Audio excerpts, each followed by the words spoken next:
قرآن پاک میں اللہ تعالیٰ فرماتے ہیں توبوا الی اللہ جمیعا ایھا المؤمنون لعلکم تفلحون.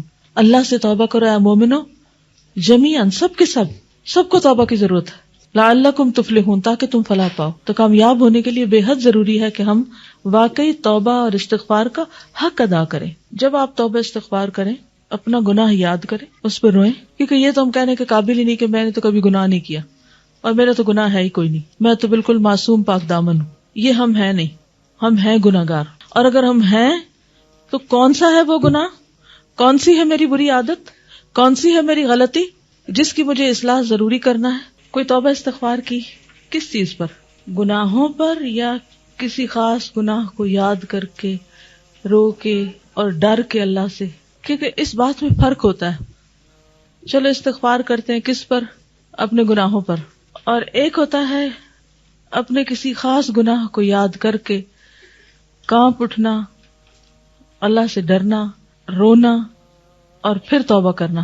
ان دو چیزوں میں فرق ہے، کیونکہ عام طور پہ ہم یہ ماننے کو تیار نہیں ہوتے کہ ہم واقعی گناہگار ہیں. یہ مشکل ہوتی ہے ہمیں، اور اگر ہم مان جائیں تو فوری طور پر تسلی بھی دے دیتے اپنے آپ کو. ون آف دوز ریزنز جو کل ہم نے پڑھی، ان میں سے کوئی ایک وجہ اپنے آپ کو بتا کے، مثلاً یہ کہ اللہ تعالیٰ غفور الرحیم ہے، یا یہ کہ وہ توبہ کرنے والوں سے محبت کرتا ہے، تو گناہ کر لیا اور پھر ہم نے توبہ بھی کر لی تو بس اب تو سب معاملہ حل ہو گیا. لیکن یہ آیت ہمیں یاد نہیں رہتی کہ یغفر لمن یشاء ویعذب من یشاء. اگر ہم اس کی حقیقت پر غور کریں تو ہمارے رونگٹے کھڑے ہو جائیں کہ الٹیمیٹ بخشنے کی، معاف کرنے کی، گناہوں کو دھونے کی اتھارٹی صرف اللہ کے پاس ہے، ہمارے پاس نہیں ہے. اور اگر وہ معاف نہ کرے کوئی بھی نہیں کر سکتا. وَمَن يَغْفِرُ الذُّنُوبَ إِلَّا اللَّهُ، کون ہے جو گناہوں کو معاف کر دے سوائے اللہ کے. تو اس احساس کے ساتھ توبہ کرنا بے حد ضروری، یاد رہے گا کل کے لیے. عام طور پر ایسا ہوتا ہے کہ ہم گناہ کرتے ہیں، پھر توبہ کر لیتے ہیں، پھر گناہ کرتے ہیں، پھر بھول ہو جاتی، تو پھر ہم سوچتے ہیں کہ ایسا کیوں ہوتا ہے. جب ہم وعدہ بھی کرتے ہیں کہ ہم آئندہ نہیں کریں گے، پھر ہو جاتا ہے. تو اس میں ایک بات تو یہ ہے کہ ہم کمزور ہیں، دوسری بات یہ ہے کہ شاید ہمیں اس طرح جب ریئلائزیشن ہوتی ہے تو زیادہ بہتر طور پر توبہ کرنے کا موقع ملتا ہے. اگر ہمیں اپنا کوئی اسپیسیفک گناہ یاد ہی نہ ہو، یا جس کو ہم نے گناہ مانا ہی نہ ہو، تو پھر ہم معافی بھی کس پہ مانگ رہے ہیں، توبہ بھی کس پہ کر رہے ہیں، ہے یا نہیں. ہاں، اگر ہمیں گناہ یاد ہی نہیں اور ہمیں اس کی انٹینسٹی کا احساس ہی نہیں کہ وہ کتنا انٹینس ہے، تو پھر توبہ میں توجہ کیا ہوگی، توبہ سچی کتنی ہوگی. کوئی ایسا گناہ یاد کریں کہ جس پر آپ کو واقعی ڈر لگے اللہ سے، کیونکہ اللہ سے ڈرنا بڑا ضروری ہے. اس کو آپ اس مثال سے بھی سمجھ سکتے ہیں کہ مثلاً آپ نے کسی انسان کے حق میں کوئی کوتاہی کی، کسی انسان کو تنگ کیا یا اس کے ساتھ زیادتی کی، پھر آپ اس سے معافی مانگتے ہیں کہ پلیز آپ مجھے معاف کر دیں. اور اس کے بھی بہت سے درجے ہیں. ایک تو یہ ہوتا ہے کہ ہم ویسے he just for the sake of معافی مانگ رہے ہوتے ہیں، یا ایٹیکیٹس کے تحت ہم سوری کہہ رہے ہوتے ہیں فارمیلٹی پوری کرنے کے لیے. کیونکہ سوری کیا ہے، روایتی رسمی لفظ ہے، بس اس کی حقیقت میں نہیں اترتے. ایک درجہ تو یہ ہوتا ہے. اور یہ کب ہوتا ہے، جب ہمیں اپنی ذات کی فکر ہوتی ہے مگر سامنے والے کی رضا کی فکر نہیں ہوتی کہ واقعی اس کو راضی کرنا ہے یا سچے معنوں میں معافی مانگنی ہے. دوسرا یہ ہوتا ہے کہ ہم اس شخص سے معافی مانگے جس سے ہمیں جوابی حملے کا کوئی اندیشہ ہو. فرق ہے نا. ایک وہ جس بیچارے نے کہنا ہمیں کچھ نہیں، ہم just for the sake of etiquettes, manners, formality ہم معافی مانگ رہے ہیں. اور دوسرا وہ جس سے ہمیں ڈر ہو کہ یہ ہمیں پکڑے گا، تو اس سے پہلے کہ وہ ہمارے ساتھ کچھ کرے ہم پہلے سوری کر لیں. ایک تیسرا درجہ بھی ہے، اور وہ کیا ہے کہ کوئی ڈنڈا لے کے ہمارے سر پہ کھڑا ہو اور پھر ہم اسے کہیں کہ معاف کر دو.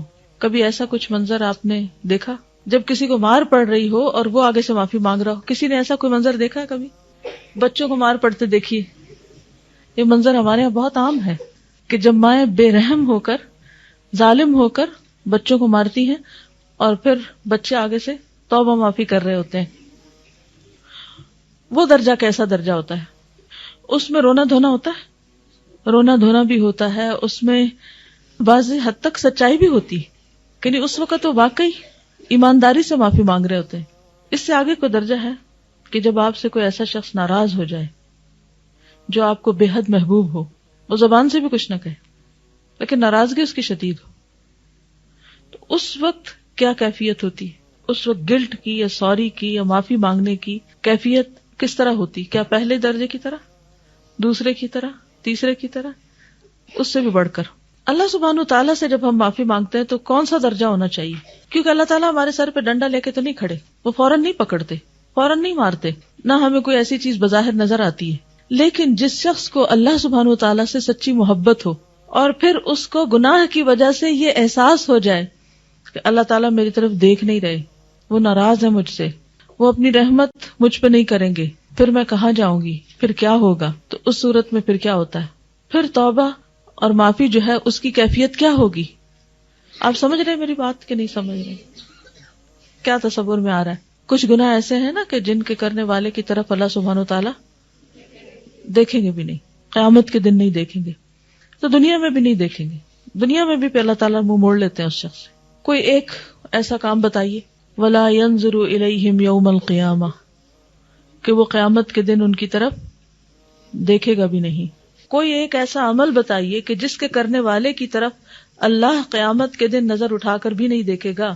وَإِذَا الْمَوْءُودَةُ سُئِلَتْ بِأَيِّ ذَنبٍ قُتِلَتْ قتل کرنے والے کو نہیں پوچھا جائے گا، اس سے اللہ بات نہیں کرے گا بلکہ بچی سے پوچھے گا. اور دیکھیے تکے سے بات نہ کیجیے.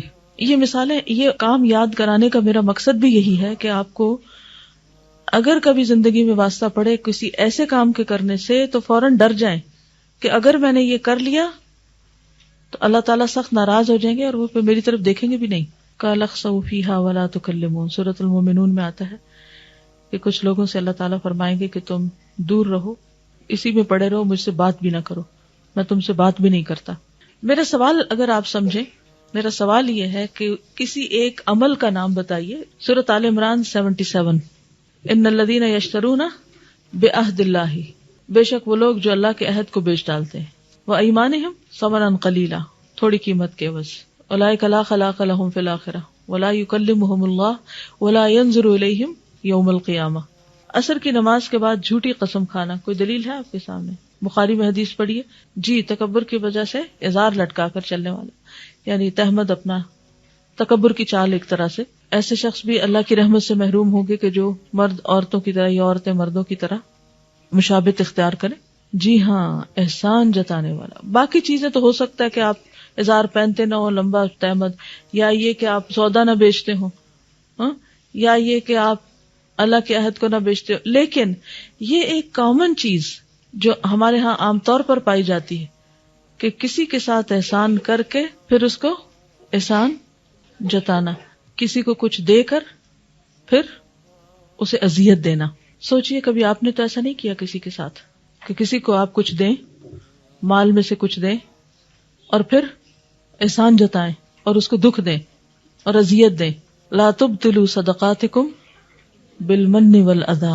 بالکل، یعنی یہ بڑی کامن سی بات ہے نا کہ بہن بھائیوں میں بھی عام طور پر ایسا ہوتا ہے کہ ایک دوسرے کی کسی موقع پر مدد کر دیتے ہیں اور پھر اس کے بعد ٹھیک ٹھاک جتاتے ہیں اور اذیت دیتے ہیں. والدین بھی بعض اوقات ایسا کر رہے ہوتے ہیں، وہ بھی ٹھیک نہیں ہے. والدین کے ذمہ فرض ہے کہ اولاد کے اوپر خرچ کریں. یوزیلی لوگ اپنے سے نیچے والوں کے اوپر احسان جتاتے ہیں، یہ زیادہ کامن ہے. یا کوئی کسی کا ضرورت مند ہوتا ہے تو اس کو اذیت دیتے ہیں، ان کو بھی نہیں کرنا چاہیے. تو کیا آپ چاہیں گے کہ قیامت کے دن اللہ تعالیٰ آپ کی طرف نظر بھی اٹھا کے نہ دیکھے اور آپ سے بات بھی نہ کرے اور سخت ناراض ہو جائے؟ لیکن دنیا میں ہم نے ایسے گناہ کتنی دفعہ کیے ہوں گے اور کبھی ہمیں احساس ہوا کہ ہم نے گناہ کیا ہے، کبھی ڈر لگا، کبھی معافی مانگی، کبھی روئے اس پر، کیونکہ ہم یہ ساری زیادتیاں کرنے کے بعد کیا کہتے ہیں؟ اللہ معاف کر دے گا. یا پھر یہ کہ نہیں میری نیت اچھی تھی، میں دل کی بہت صاف ہوں، بہت جنرس ہوں. بھی کیا فائدہ ایسی جنراسٹی کا؟ بعض اوقات احسان جتا کر ہم یہ بھی نہیں مانتے کہ ہم احسان جتا رہے تھے، ہم کہتے ہیں ہم تو صرف تمہیں بتا رہے تھے. بعض اوقات رشتوں کے معاملے میں بہت ایسا ہوتا ہے. تو توبہ استغفار میں جب آپ توبہ استغفار کریں، اپنا گناہ یاد کریں، اس پہ روئیں، کیونکہ یہ تو ہم کہنے کے قابل ہی نہیں کہ میں نے تو کبھی گناہ نہیں کیا اور میرا تو گناہ ہے ہی کوئی نہیں، میں تو بالکل معصوم پاک دامن ہوں. یہ ہم ہیں نہیں، ہم ہیں گناہگار. اور اگر ہم ہیں تو کون سا ہے وہ گناہ، کون سی ہے میری بری عادت، کون سی ہے میری غلطی جس کی مجھے اصلاح ضروری کرنا ہے اور میں کسی طرح کر نہیں پاتی.